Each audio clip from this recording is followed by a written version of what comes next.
give you Rhea Mehta.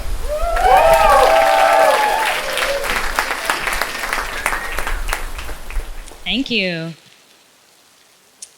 Wow. What an experience. Thank you all for breathing this beautiful air with me. So, my story begins with love. And it actually begins with the love that my parents co-created. Let me tell you a little bit about my parents. So my parents both took an incredible leap of faith in life. My father decided to start his life over in a tiny French-Canadian community in the middle of nowhere, Canada, about 10 or 11 hours north of Toronto. He had been exiled from Uganda in '72 during the Idi Amin regime. And he finds himself in Kapuskasing, a small town, with nothing but the shirt on his back and somehow a smile on his face. My mom finds the courage to break free, to independently break free from an arranged Hindu marriage. She had been sent from Gujarat in India to London, England, and she found herself in a loveless marriage. So here she is, now an empowered bachelorette, ready to start her next chapter in London. So both of my parents had a shared intention to have a family. They really, really wanted a family, and they shared this intention with their community. And through their global network of connections, they were introduced. Within 5 hours of meeting, my dad asked my mom to marry him, and she said yes. And then she moved with him to Kapuskasing. So life up north, as we like to call it, was really, really cold. And just to give you an idea of how cold it was, in the middle of winter, it would reach temperatures of -40. And if you're thinking to yourself, is that Celsius or Fahrenheit? It doesn't matter at that point. So you may be wondering, French-Canadian community, East Indian family, how do they integrate? Did they make it work? And it's a fair thought, because growing up, there were many minority families who would move to Kapuskasing, but they would so quickly leave, they just couldn't figure out how to integrate. And they couldn't grow with the community. But things were really different for my family. My dad was so determined to provide for his family, to create a life. He just didn't want to give up. And he was full of optimism and generosity, and the people in town really felt his vibe.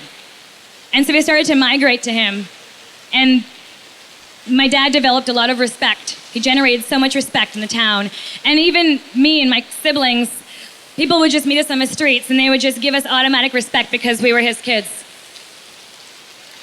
And so what I learned from my dad growing up was the kind of success that can be created from a seemingly impossible situation when you have such a strong purpose and desire to create positive change in your life. So around age 14, I started to complain about back pain. I was complaining a lot, but nobody took me seriously because I was 14 and I didn't have any physical signs of injury. And one day, and I remember this day really clearly, I was in high school and I was at my locker and the bell had just rung, and I bent down to get my stuff. And on the way up, I felt this sharp pain on the right side of my lower back, and I realized I couldn't turn. And so the next thing you know, I'm at the hospital, I'm getting steroid injections in my lower back, and I'm given some medication, I'm sent home, and I'm completely debilitated for the next 2 weeks. I'm 14 years old, I can't shower, go to the washroom without assistance. I'm basically told that I have a variety of chronic conditions, from rheumatoid arthritis to irritable bowel disease. I'm given a whole slew of medications, and basically, for the next 7+ years, I'm in this loop of getting a muscle spasm, which is what I had, going to the hospital, getting, some kind of prognosis, generally a very sad or negative prognosis. The worst one I can remember is being told I'd be in a wheelchair by age 40. And getting a prescription for medication, which offered some temporary relief and then a lot of side effects. And I just stayed in this loop for the next 7+ years. And one thing that's worth mentioning is, when I wasn't in these debilitated states, I was still in a lot of pain, but I had this incredible energy about me. So I would still party with my friends until the wee hours, knowing that I wouldn't be able to walk at the end of the night. My friends would have to give me piggyback rides home. And I would still be, on the sidelines cheering for my basketball team, knowing that I couldn't play anymore. But I had this positivity and great energy about me. And I think it was a combination of a couple things. First, my dad's zest for life that he passed on to me. And this attitude that I developed to really take advantage of life while I still could. So now I'm at the end of undergrad. I have a background in science. I'm not really sure what I want to do. So I decide naturally to go and explore graduate school. And I walk in, I'm by fluke or maybe I was guided. I walk into this PhD program, toxicology. This is the focus of my PhD program. And, it's a completely new area to me. And I'm given this project that's the very first of its kind in my lab, and it's examining the toxic effects of the Western diet, the standard American diet. And it's looking at the treatment against Western diet-related chronic disease using nutrition. So essentially looking at nutrition as medicine. I'm completely intrigued. I had never heard about this. I had never heard about using nutrition as medicine before. And, I just took a deep dive right into this program. And this is the same time that I really hit rock bottom with my health. So my back was the worst it had ever been. And, hello. And I had taken so many medications by this time. I had developed so many side effects that I developed chronic constipation. And at this time, I had to end up getting surgery of my internal sphincter. So I was in a lot of pain. I was also really embarrassed. And on top of that, now I was starting to get a lot of abdominal cramping. So it didn't matter what I ate. Whatever I was eating, I would just end up in a lot of pain. And I wasn't able to digest or absorb any nutrition. So it was in a really, really bad state, and I essentially hit rock bottom. And, I could have just pitied myself, but instead, this is the moment where everything changed for me. It was when I decided that it was time to look for a new solution.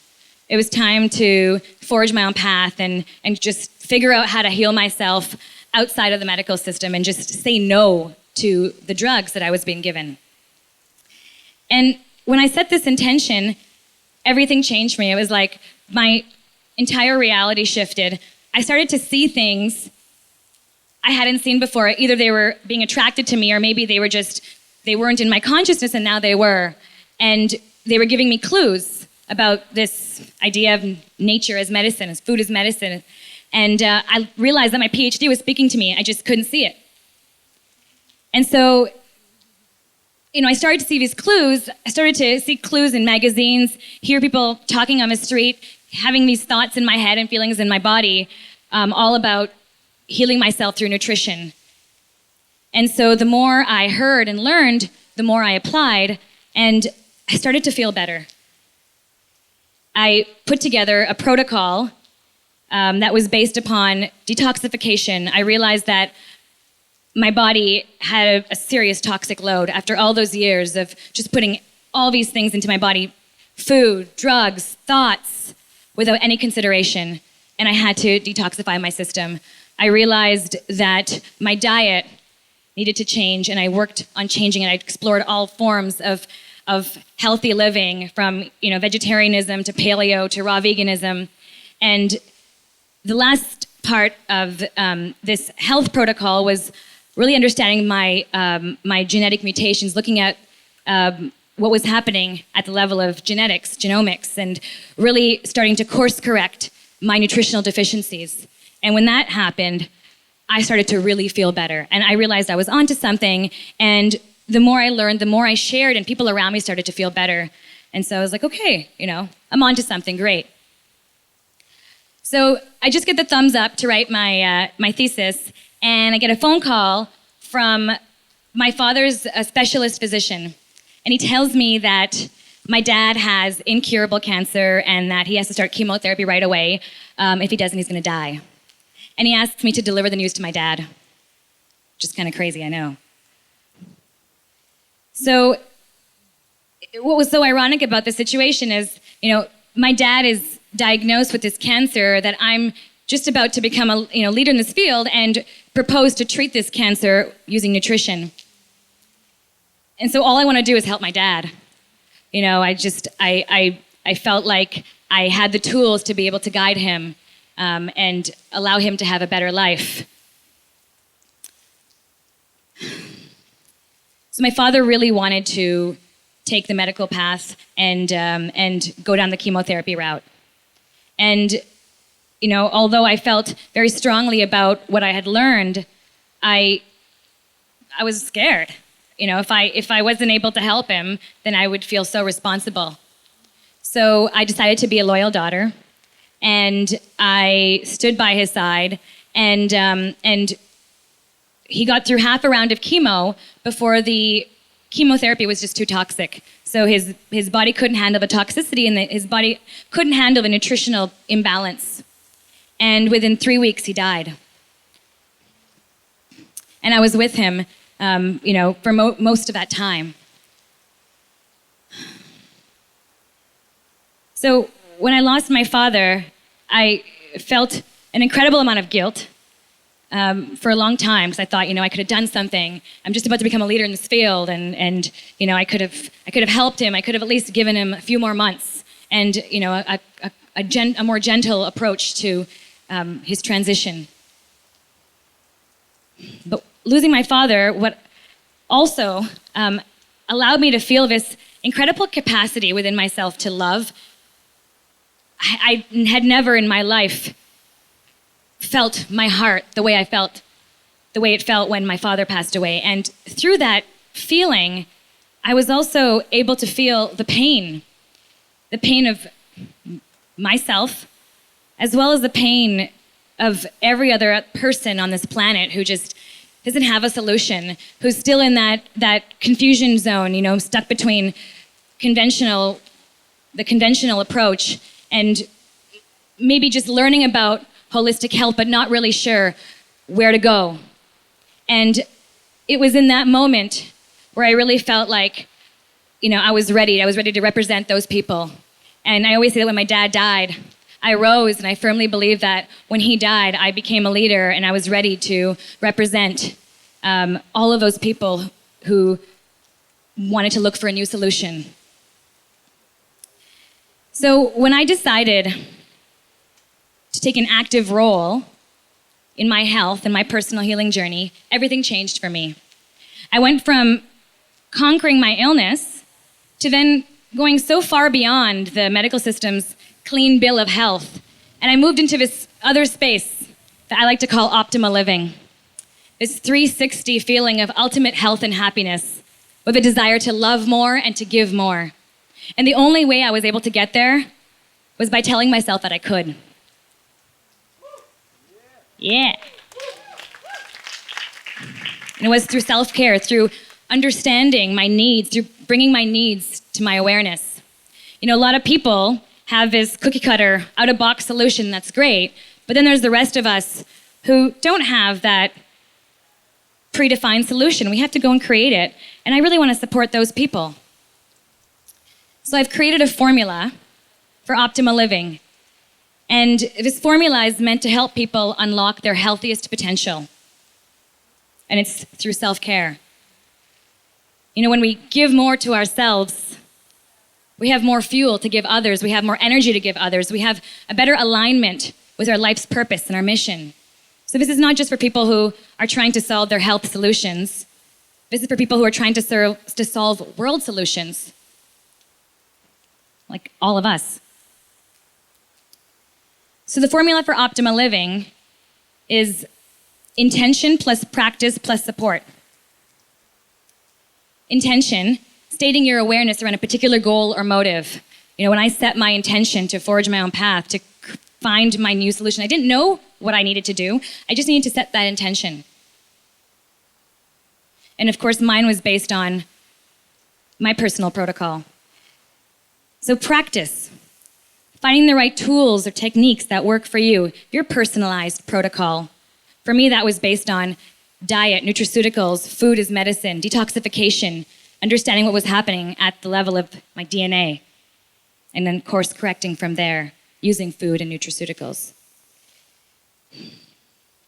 And you don't need to know what the right tools and techniques are. If you set your intention, the intuitive clues will just pop up into your consciousness. So it's really important to look around.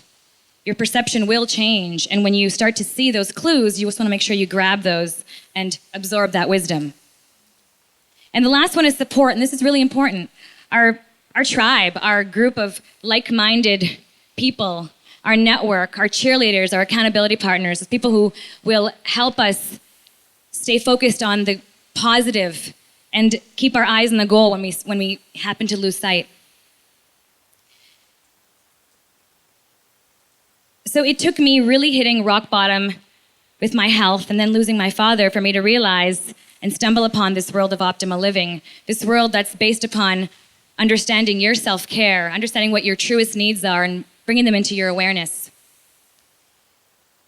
And so I'm going to leave you with this question. What will it take, all of you, to become the best version of you? Thank you.